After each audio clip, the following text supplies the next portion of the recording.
Hi everyone, इस video में हम डिस्कस करेंगे प्राइवेट पब्लिक आईपी एड्रेस के बारे में। तो आईपी एड्रेसेस दो टाइप में डिवाइडेड होते हैं, एक पब्लिक आईपी और एक प्राइवेट आईपी एड्रेसेस। दोनों के बीच के डिफरेंस हम इस वीडियो में डिस्कस करेंगे। तो अगर हम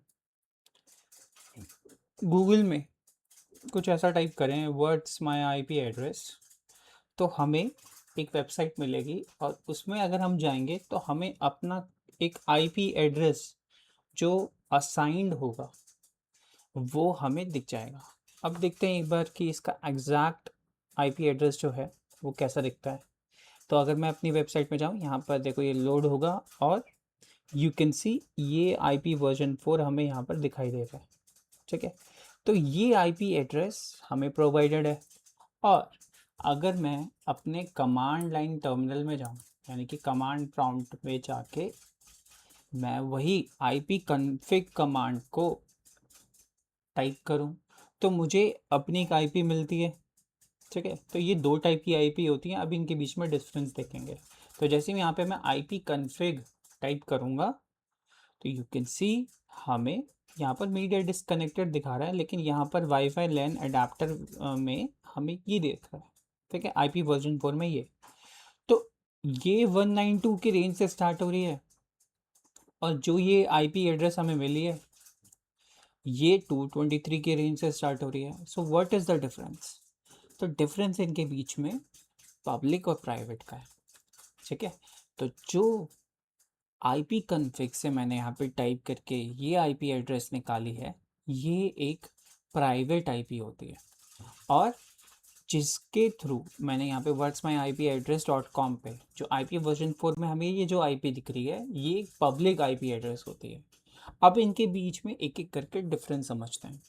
जो प्राइवेट आईपी एड्रेस होती है वो ग्लोबली अवेलेबल नहीं होती है, जबकि जो हमारी पब्लिक आईपी होती है वो ग्लोबली अवेलेबल होती है। यानी कि अगर मैं चाहूँ तो इस पर्टिकुलर लैन नेटवर्क से बाहर दूसरे किसी नेटवर्क में इस आईपी के थ्रू किसी भी अम, अम, किसी भी पर्टिकुलर वेबसाइट पे सर्फिंग कर सकता हूँ। लेकिन जो प्राइवेट आईपी होती है वो विद इन रेंज काम करती है, वो एक with in local area network के अंदर काम करेगी। ठीक है, वो पब्लिकली अवेलेबल नहीं होती है। तो इस चीज़ को हम इन दोनों के डिफरेंस में हमने डिस्कस कर लिया। अब सबसे पहले हमने ये दोनों पॉइंट्स को कवर कर लिया, ये देख लिया कि पब्लिक आईपी एड्रेस और प्राइवेट आईपी एड्रेस कहाँ कहाँ दिखती है। अब ये जो प्राइवेट आईपी एड्रेस होती है ये हमने ये भी डिस्कस कर लिया कि ये ग्लोबली अवेलेबल नहीं है।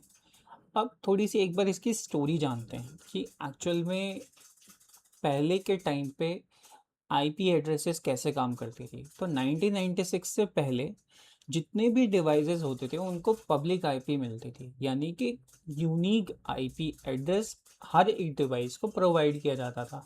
बट आफ्टर 1996 इंटरनेट को मैनेज करने वाली ऑर्गेनाइजेशन जो अम, इसको मैनेज करती है, हमारे नेटवर्क को मैनेज करती है, उन्होंने कुछ आईपी एड्रेसेस को रिजर्व कर लिया और साथ ही आईपी एड्रेसेस को दो भाग में डिवाइड कर दिया, which is public and private.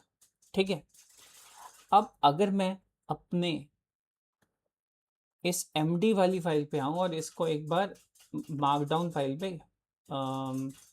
इसको यहाँ पर हम देखते हैं तो यू कैन सी हमें प्राइवेट आईपी की एड्रेस की रेंज मिल जाएगी, जिसमें हमने क्लास और उसके यूसेज से इसको बाइफरकेट किया हुआ है। तो जो आईपी एड्रेस इस रेंज में लाई करती हैं उनको हम क्लास ए बोलते हैं।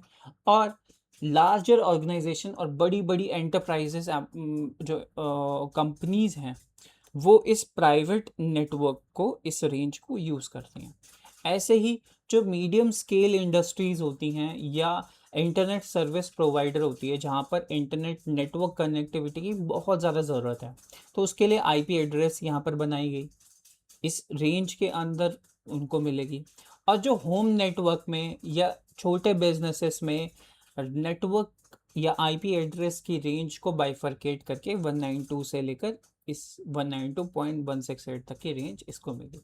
अब इसके अलावा जो आईपी एड्रेसेस होती हैं जो इन रेंज के में नहीं फॉल कर रही हैं, तो वो सारी जो रेंज होती हैं, जो भी आईपी एड्रेस इसके रेंज में नहीं आएगी वो सारी की सारी पब्लिक आईपी एड्रेसेस होंगी। तो ये एक प्राइवेट आईपी एड्रेसेस की रेंज हमने यहाँ पर डिस्कस कर ली। ठीक है, और हमने ये देख लिया कि 1996 के बाद से ही प्राइवेट आईपी एड्रेस का कॉन्सेप्ट आया था, उससे पहले पब्लिक आईपी ही असाइन होती थी। ठीक है, अब आगे हम ये डिस्कस करेंगे कि 2010 से पहले जो हमारा सिस्टम होता था वो कैसे एक पब्लिक सर्वर पर रिक्वेस्ट करता था। तो इस एक बार इस आर्किटेक्चर को समझते हैं। तो 2010 से पहले हम नैट आर्किटेक्चर को फॉलो करते थे, which is your network address translation. ठीक है, जो हमारे सिस्टम होते थे, हमारे डिवाइसेस जैसे कि लैपटॉप, टीवी, ठीक है, मोबाइल फ़ोन, टैबलेट, ये सारे डिवाइसेस को पब्लिक आईपी एड्रेस नहीं, प्राइवेट आईपी एड्रेसेस असाइन होते थे। और जो राउटर हमारे घर पे सेटअप होता था उसको एक एक पब्लिक आईपी एड्रेस असाइन कर दी गई थी, जो कि एक यूनिक आईपी एड्रेस होती है ग्लोबली। ठीक है, और वो राउटर रिस्पॉन्सिबल होता था हमारी रिक्वेस्ट को प्रोसेस करने में टू द पब्लिक सर्वर, जैसे कि गूगल का सर्वर और यानी कि एक यूट्यूब का सर्वर। अगर मान लो मैंने अपनी वेबसाइट पे जाके, हमने क्या किया, अगर मैं यूट्यूब पे यहाँ पर जाऊँ और youtube.com टाइप करूँ, तो हमारे सिस्टम की जो प्राइवेट आईपी एड्रेस है वो पहले हमारे राउटर पे रिक्वेस्ट करेगी, जिसके पास एक पब्लिक आईपी एड्रेस असाइन है।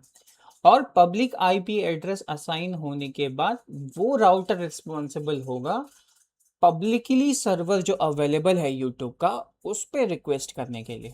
तो वो राउटर पब्लिक सर्वर पर रिक्वेस्ट करेगा और वो राउटर रिस्पॉन्स में हमारे पब्लिक सर्वर के यानी कि इस पब्लिक आईपी के एड्रेस के राउटर को रिस्पॉन्ड करेगा।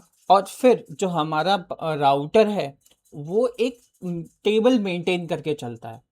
जैसे ही टेबल मेंटेन करके चलेगा, उस टेबल में हमारे पास मशीन एड्रेस होता है, तो इस पर्टिकुलर मशीन का एक यूनिक एड्रेस होता है और साथ में इसका एक आईपी एड्रेस होता है जो कि राउटर ने ही असाइन किया होता है। तो उसका एक टेबल हमारे राउटर के पास होता है और वो राउटर जो है वो ये डिटरमाइन कर लेता है कि रिक्वेस्ट एक्चुअल में कहाँ से आई थी और उसको रिस्पॉन्ड उसके अकॉर्डिंगली कर लेता है। तो ये 2010 से पहले इस आर्किटेक्चर को फॉलो किया जाता था, जिसको हम नेटवर्क एड्रेस ट्रांसलेशन बोलते हैं। ठीक है, इसमें हमारे पास मशीन एड्रेस, मैक एड्रेस का कॉन्सेप्ट आया, प्राइवेट आईपी आई। ठीक है, और हमने ये देखा जो हमारी प्राइवेट आईपी होती है वो डायरेक्टली सर्वर से कम्युनिकेट नहीं करती है, उसके लिए एक मीडियम है जो कि है हमारा राउटर। लेकिन ये कॉन्सेप्ट हमारे 2010 से पहले फॉलो होता था। तो 2010 के बाद एक और आर्किटेक्चर आया जिसको हम बोलते हैं करियर ग्रेड नैट, यानी कि career grade network address translation. तो इस सीजी नेट के बारे में हम नेक्स्ट वीडियो में डिस्कस करेंगे। That's all for this video. I hope you like this video and stay tuned for the next content.